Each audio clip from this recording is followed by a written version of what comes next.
பிராமணன் அதுக்குள்ள ஒரு 2-3 டிவிஷன்லாம் இருக்கு. சைவன், வைஷ்ணவன் இந்த மாதிரிலாம் சொல்றாங்க.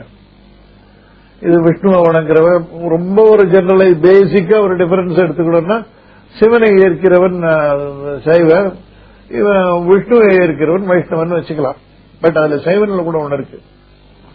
இன்னைக்கு இருக்கிற ஐயர் இந்த மாதிரி எல்லாம் பாத்தீங்கன்னாக்கா அதெல்லாம் சைவர்கள் சொல்றதை விட ஸ்மார்த்தன் சொல்றதுதான் கரெக்ட்.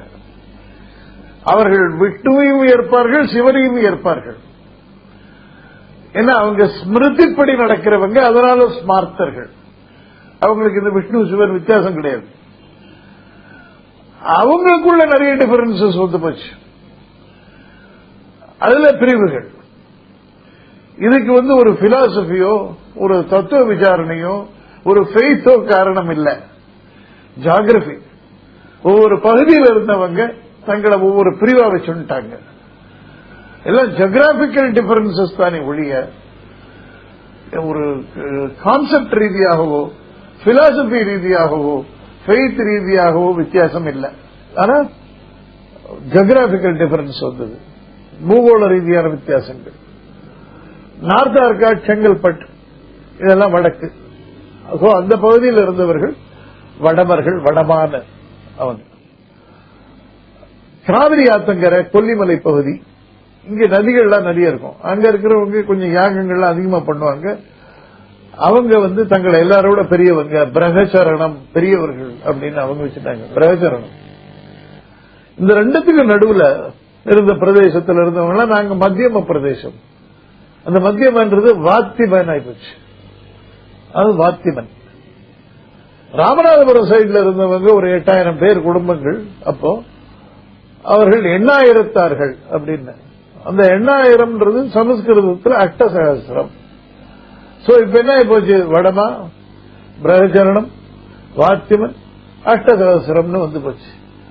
இப்படி டிஃபரன்சஸ். இதுல நீ வசத்தி, நான் வசத்தி, நீ தாழ்த்தி, இந்த டிஃபரன்சஸ் எல்லாம் நிறைய உண்டு. கிட்டத்தட்ட ஒரு கட்சி பொழுது இன்னொரு கட்சி ஆரம்பிச்சு இப்படி பண்ற மாதிரி ஆயிடுச்சு. பட் இதுக்கு காரணம் ஜியோகிராபிக்கல் டிஃபரன்சஸ். அந்த கிளான் அங்கங்க மனுஷனுக்கு குரூப்பா இருந்தாதான் மனுஷனால இயங்க முடியும். இன்னைக்கு கூட கட்சிகள் நடக்கிறதுக்கு அதுதான் காரணம். ஒரு குரூப்ல மனுஷனுக்கு ஒரு பிடிப்பு ஏற்படும். ப்ரொடெக்ஷனுக்கும் அதுதான், பிடிப்புக்கும் அதுதான். அந்த மாதிரி வந்தது. இது ஒத்தத்திற்குள்ளேயே குடுக்கல் வாங்கல் வச்சுக்கிட்டாங்க. வடமானா அவங்க வடமாக்குள்ளேயே பண்றது இப்படின்னு. அதனால இது அப்படியே கொஞ்சம் பெர்மனன்ட் ஆகி போச்சு இந்த வித்தியாசம். நம்பாம என்ன சார், இதை பத்தி முன்னாடி யாராவது கேட்டிருக்காங்களா? கிரேட் கன்செப்ஷன்ஸ் மித் அப்படின்னு ஒரு புக் ஒரு சயின்டிஸ்ட் மாதிரி ஒருத்தர் எழுதியிருக்கார், டாக்டர் கால் சம்படி. அதுல அவர் சொல்றார், 15th February 2001 Fox network TV அமெரிக்காவில் ஒரு program, conspiracy theory, did we land on the moon. அதாவது சந்திரன்ல மனுஷன் காலை வச்சானா, உண்மையாகவே சந்திரனில் மனிதன் கால் படிந்ததா அப்படின்ற சந்தேகத்தை கிளப்பின ஒரு ப்ரோக்ராம் அது. அதுல பல கேள்விகள் எழுப்பப்பட்டன. ஒன்று, அந்த மூன், அந்த பிக்சர்ஸ்ல எல்லாம் ஸ்டார்ஸே தெரியல, ஸ்கைல ஒரு நட்சத்திரத்தையும் காணோம், ஏன்? அதுக்கு என்ன விளக்கம் அப்படின்னு ஒரு கேள்வி. அதை தொடர்ந்து சிலது. அதுக்கப்புறம் ஷேடோஸ் உள்ளது, இந்த எக்யூப்மெண்ட்ஸ் இதுக்கெல்லாம் எல்லாத்துக்கும் சோர்ஸ் ஒண்ணுதான் இருக்க முடியும், லைட்டு சூரியன்.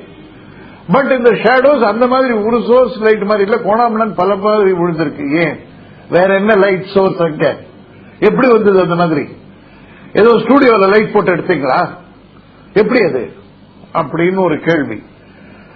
அப்புறம் அமெரிக்கன் பிளாக், அதுல அப்படி எப்படி போறது, அது எப்படி, அங்க என்ன காத்து, எப்படி வந்தது அது அப்படின்னு அது ஒரு கேள்வி. இதெல்லாம் இந்த கேள்வி எல்லாம் ஒப்புக்கொள்ள முடியாத கேள்வி அப்படின்னு அதுக்கு பதிலாம் சொல்லிருக்காங்க சயின்டிஸ்ட். இத்தனை பேர் உலகத்தையே ஒண்ணு எல்லாரும் திட்டம் போட்டு ஏமாத்தல, இதெல்லாம் ஃபேக்ட் தானே. ஆனா அதெல்லாம் கேள்வி கேட்காத இடம் எது? பகுத்தறிவாளர்கள் இருக்கிற இடம் தான். அமெரிக்காவில் கேட்டிருக்கான், கேட்டு பதில் சொல்லிருக்கான், இதெல்லாம் ஃபேக்சுவல் தான், இதெல்லாம் ஒன்னும் ஏமாத்து வேலை இல்ல, ஹோக்ஸ் இல்லைன்னு. அதனால கேட்டிருக்காங்கன்றது ஞாபகம் வச்சுக்கோங்க. அவ்வளவுதான். நான் என்ன சொல்றேன், நாம சயின்டிஸ்ட் என்ன சொன்னாலும் புரியுறதோ புரியலையோ இம்மிடியா ஏத்துன்றோம். வெளிநாடுகள்ல அப்படி இல்ல, அதையும் பரிசோதிச்சுதான் பாக்குறாங்க நிறைய இடங்கள்ல.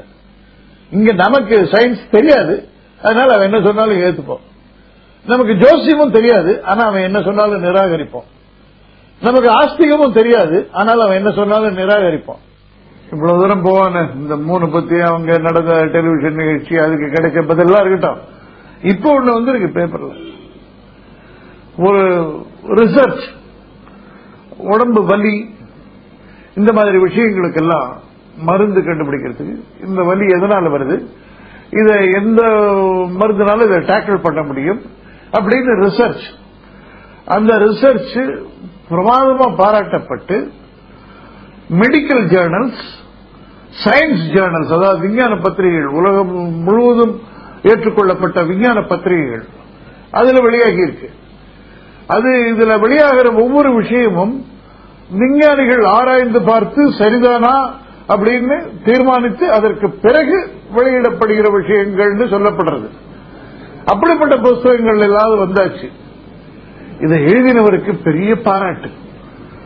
அதாவது வலின்றது எதனால வருது, எப்படி வருது, இதை எப்படி டேக்கிள் பண்றது, அதுக்கு என்ன மருந்துகள் அப்படின்னு அவர் எழுதியிருக்காரு. அதை பேஸ் பண்ணி பிரபலமான ஒரு மருந்து கம்பெனி மருந்தும் தயார் பண்ணியாச்சு. மருந்து மார்க்கெட்டுக்கு வந்தாச்சு. அமெரிக்கால பிரமாதமா விற்பனை, கேட்க வேண்டாம். நம்ம நாட்டுக்கும் வந்தது, இங்கேயும் நல்ல விற்பனை, எல்லா இடத்துலயும் விற்பனை. ஆனால் இப்ப தெரிஞ்சிருக்கு, அந்த முதல்ல அந்த வலியை பத்தி ஆர்டிக்கல் எழுதினாரே அவர் ஏமாத்தினார், பொய் சொன்னார், ஃப்ராட் பண்ணார் அந்த சயின்டிஸ்ட். அத மற்ற சயின்டிஸ்ட் எல்லாம் அப்படியே ஏத்தண்டா, ஏன்னா இவர் சொல்லிட்டாருன்றதுனால அப்படின்றது அத்தனையும் வந்திருக்கு. அந்த அமெரிக்கன் கம்பெனி அந்த மருந்தை எல்லா இடத்துல இருந்து வித்ட்ரா பண்ணிருக்காங்க. பெரிய நஷ்ட ஈடு கொடுக்கணும் இப்ப அவங்க. அந்த மாதிரி நிலைமை வந்திருக்கு. இத நாம ஏத்துப்போம், ஏன்னா சொல்லிட்டாங்க. இதுல எல்லாம் பரவாயில்ல, நமக்கு கேள்விக்கே இடம் கிடையாது நம்மளை பொறுத்த அளவில். இது என்ன பகுத்தறிவு? இது அப்படியே தலையாட்டுறது தானே இது. நம்ம இதுல எடுத்துட்டீங்கன்னா ஹிந்துவிசத்துல கேள்வி இல்லாத விஷயமே கிடையாது. அது உபனிஷத்தாகட்டும், பகவத்கீதையாகட்டும்.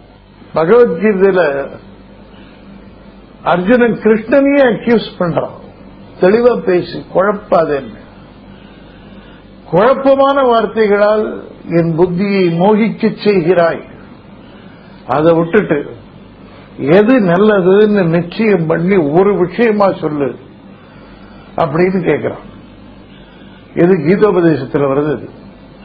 வியாமிஸ்ரேணேவ வாக்கியேன புத்தி மோகயி சீவமே ததேகம் வத நிச்சித்ய ஏன ஸ்ரேயோகம் ஆப்னுமான்.